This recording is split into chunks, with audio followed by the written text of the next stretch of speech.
வணக்கம் friends, welcome to சுபீஸ் wonderland. இன்னைக்கு நம்ம பார்க்க போகிற ரெசிபி பலாக்கொட்டையை வச்சு ரொம்பவே டேஸ்டியான குருமா ஒன்று ப்ரிப்பேர் பண்ண போகிறோம் ஃப்ரெண்ட்ஸ். அப்படியே சிக்கன் குழம்பு மாதிரி ரொம்பவே டேஸ்டியாக இருக்கும். கண்டிப்பாக இந்த ரெசிபியை நீங்கள் ட்ரை பண்ணி பார்த்துட்டு உங்கள் கருத்துக்களை கமெண்ட் பாக்ஸில் தெரிவிங்க ஃப்ரெண்ட்ஸ். இந்த தருணத்தில் சப்ஸ்கிரைபர் ஆகிய உங்களுக்கு ஃபியூச்சர் சப்ஸ்கிரைபர்களுக்கு என்னுடைய நன்றி கலந்த வணக்கத்தை தெரிவித்துக் கொண்டு இப்போ ரொம்பவே சுவையான பலாக்கொட்டை குருமாவை எப்படி ப்ரிப்பேர் பண்ணலாங்கிறத பார்க்கலாம் வாங்க ஃப்ரெண்ட்ஸ். ஃபஸ்ட்டு நம்ம பலாக்கொட்டை குருமா செய்கிறதுக்கு பலாக்கொட்டை எல்லாத்தையும் நல்லா பாயில் பண்ணி எடுத்துகிட்டு வந்திருக்கேன். பாயில் பண்ணி அதோடைய ஸ்கின் எல்லாம் ரிமூவ் பண்ணி எடுத்துகிட்டு வந்தாச்சு. இது இப்போ ரெண்டாக கட் பண்ணி தனியாக எடுத்து வச்சுக்குவோம். இப்போ இந்த குருமாவுக்கு அரைக்க வேண்டிய பொருட்கள் என்னென்னங்கிறத பார்த்துக்கலாம். ஒரு மூடி அளவுக்கு தேங்காய் சின்ன சின்னதாக கட் பண்ணி எடுத்து வச்சுருக்கேன். 1 டீஸ்பூன் அளவுக்கு சோம்பு, 1 டீஸ்பூன் அளவுக்கு கசகசா, ஒரு 4-5 சின்ன வெங்காயம் உரிச்சு எடுத்து வச்சுருக்கேன். ஒரு துண்டு இஞ்சி, ஒரு 4 பல் பூண்டு, 2 ஏலக்காய், 2 கிராம்பு, ஒரு பட்டை எடுத்து வச்சுருக்கேன். ஏலக்காய் சேர்த்து அரைச்சோன்னா நல்லா வாசமாக இருக்கும். அதுக்காக தான் ஏலக்காவாக அரைச்சிக்கிறோம். தாளிக்கிறதுக்கு போடாமல் இந்த மாதிரி அரைச்சி செஞ்சு பாருங்கள், ரொம்ப வாசமாக இருக்கும் குருமா. இப்போ இது எல்லாத்தையும் நல்லா பேஸ்ட்டாக அரைச்சி எடுத்துகிட்டு வந்துக்கிறேன். இப்போ ஒரு பேனை ஹீட் பண்ணியிருக்கேன். இதில் ஒரு 2 டேபிள் ஸ்பூன் அளவுக்கு எண்ணெய் விட்டுக்கிறேன். எண்ணெய் நல்லா சூடானதுக்கப்புறமா ஒரு பட்டை ஆட் பண்ணிக்கிறேன், ஒரு சாரணஸ் ஆட் பண்ணிக்கிறேன். சாரணஸும் நல்லா பொரிஞ்சதுக்கப்புறமா இப்போ கட் பண்ணி வச்சுருக்க ஒரு பெரிய வெங்காயத்தை இது கூட சேர்த்துக்கிறேன்.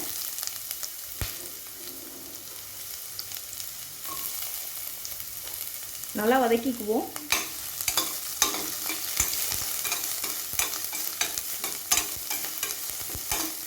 இப்போ வெங்காயம் ஓரளவுக்கு நல்லா வதங்கிடுச்சு. இப்போ 2 மீடியம் சைஸ் தக்காளியை கட் பண்ணி இது கூட சேர்த்துக்கிறேன்.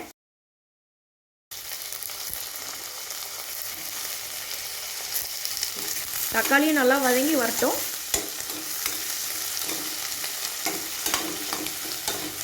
தக்காளி வதங்கும் போதே நம்ம இந்த குருமாவுக்கு தேவையான அளவு உப்பு சேர்த்துக்கலாம். இது கூட கொஞ்சம் கறி லீவ்ஸும் சேர்த்துக்கிறேன். நல்லா வதக்கிக்குவோம். சும்மா ஒரு பிஞ்ச் அளவுக்கு மஞ்சள் தூள் சேர்த்துக்கிறேன். 1 டீஸ்பூன் மிளகாய் தூள். இப்போ சிக்கன் மசாலா ஒரு 2 டேபிள் ஸ்பூன் அளவுக்கு சேர்த்துக்கிறேன். நல்லா மிக்ஸ் பண்ணிக்குவோம்.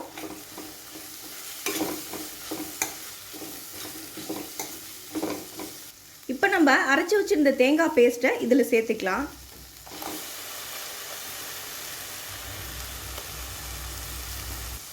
இப்போ இதையும் சேர்த்து நல்லா மிக்ஸ் பண்ணிக்குவோம்.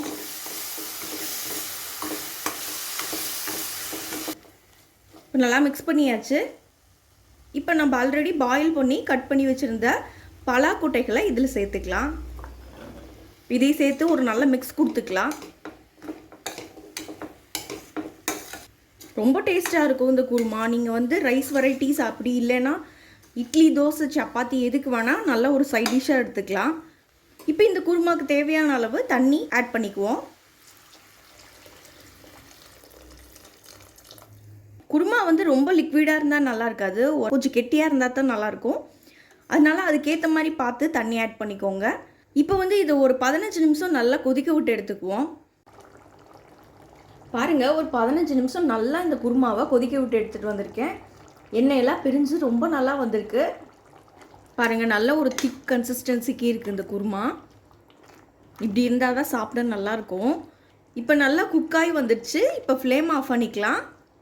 இப்போ நமக்கு சுவையான பலாக்கொட்டை குருமா சூப்பராக ரெடி ஆயிடுச்சு ஃப்ரெண்ட்ஸ். கண்டிப்பாக இந்த ரெசிபி நீங்களும் ட்ரை பண்ணி பார்த்துட்டு உங்கள் கருத்துக்களை கமெண்ட் பாக்ஸில் தெரிவிங்க ஃப்ரெண்ட்ஸ். இந்த ரெசிபி உங்களுக்கு பிடிச்சிச்சுன்னா எங்கள் சேனல் லைக் பண்ணுங்கள், ஷேர் பண்ணுங்கள், சப்ஸ்கிரைப் பண்ணுங்கள், உங்கள் கருத்துக்களை கமெண்ட் பண்ணுங்கள். மீண்டும் இன்னொரு நாள் ரெசிபியோட உங்களை மீட் பண்ணுறேன். அதுவரை உங்களிடமிருந்து விடைபெறுவது சுபீஸ் ஒண்டர்லேண்ட். தேங்க்யூ.